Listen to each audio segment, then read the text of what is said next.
मुझे ना एक आर्मी पर्सन से ये जानना है कि तुम में इतनी अकड़ और वो क्यों है कि भाई तुम अपने आप को नॉर्मल सिविलियन से ऊपर क्यों समझते हो? यार जिसको रगड़ा इतना ज्यादा लगा है, हम्म। ठीक है, he goes through physical, basically क्या है, फिजिकली बहुत ज्यादा इंड्योर करना पड़ता है, सहना पड़ता है। जब फिजिकली उसे पुश करोगे तो उसके साइकोलॉजिकली इम्पैक्ट आता है। ठीक है, साइकोलॉजिकली फिर इससे क्या होता है, जब प्रेशर आता है उसमें पेशेंस आती है, उसमें मेंटल बैलेंस ज्यादा बढ़ जाता है, टॉलरेंस ज्यादा बढ़ जाती है, फोकस ज्यादा बढ़ जाता है, वो रिएक्ट नहीं करता है। I am from a Punjabi family, थोड़ा कुछ होता है ना, ओ की होगा ये वो, all that goes out of the window after your training. फौज से जो ट्रेन होके आता है, पहली चीज तो उसे फिर सिविलाइजेशन बड़ी एक एलियन कॉन्सेप्ट हो जाता है उसके लिए, because we stay away from the civilians.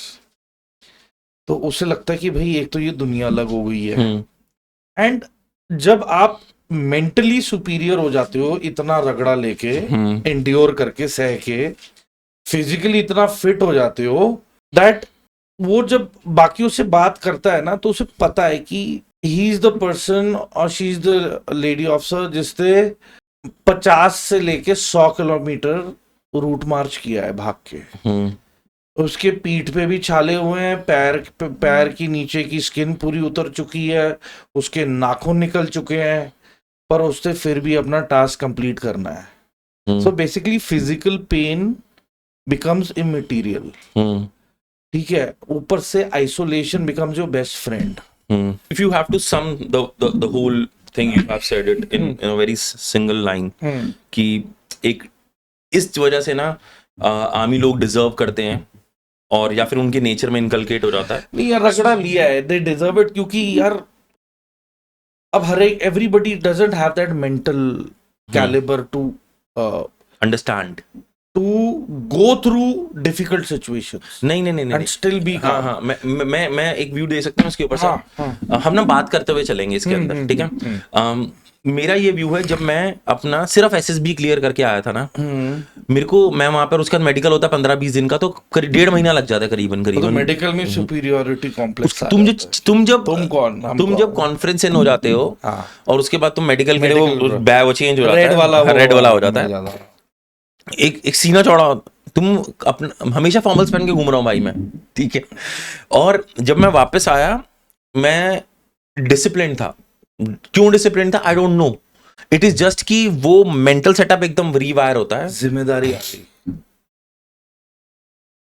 Classroom में सबसे टेढ़े बंदे को मॉनिटर क्यों बनाते हैं, कि वो काबू में ही रहे। तो once you clear this process of medical only, you start realizing that you are not among the common crowd. You start feeling very particular. कि मेरी चाल ढाल, बोलने का तरीका, कपड़े पहनने का तरीका, then you start realizing कि you are somebody और लोग आपको उम्मीदों से देखेंगे एज अ रोल मॉडल। तो आप कैसे खरे उतरोगे टू देयर एक्सपेक्टेशंस, तो ये सारी बातें आने लगती है मन में, ठीक है। तो वो ऑटो मोड में आ जाता है बंदा कि नहीं, कहीं ज्यादा हंस रहा है, बोला नहीं ज्यादा नहीं, थोड़ा डेकोरम मेंटेन करके, है ना, सिविलाइज्ड, ज्यादा नहीं। तो कहते हैं ना, ये सरकारी लोग बड़े रिजर्व्ड रहते हैं, वो रिजर्व नहीं रहते, they have to carry themselves according to the position they hold. ऐसे थोड़ा ना कि ये ब्यूरोक्रेट्स और जज और ये पुलिस वाले डिस्क जा रहे हैं और नाच गाने भी चल रहे हैं and all that, they don't do that. आपको अपना सोशल लाइफ में मॉडिफिकेशन करना पड़ता है। एंड देखो, in Rome do what Romans do. तो आप जिस महकमे में जा रहे हो, you got to go by the norms and the रुख और the direction of that right department.